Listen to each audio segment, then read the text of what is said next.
Hello guys, welcome to Tech Tricks tutorial. In this video, I will show you how to clear your liked videos on YouTube. So let's get started. First thing you want to do is click your profile picture in the bottom right corner. Now click the settings icon on the top right corner. Then click Manage All History.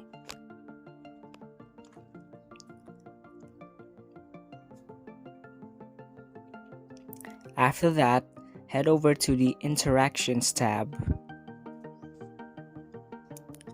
Then click View Other Activity at the bottom.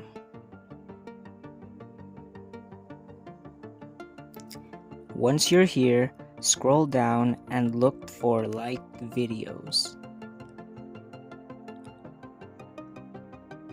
or YouTube likes and dislikes. Then click the blue text.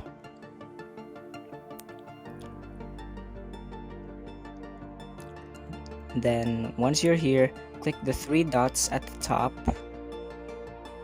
Then all you have to do is click delete all and then delete. And that's pretty much it. All your liked videos on YouTube have now been deleted. Thank you for watching this video. If you found this video helpful, please consider dropping a like and subscribing to the channel.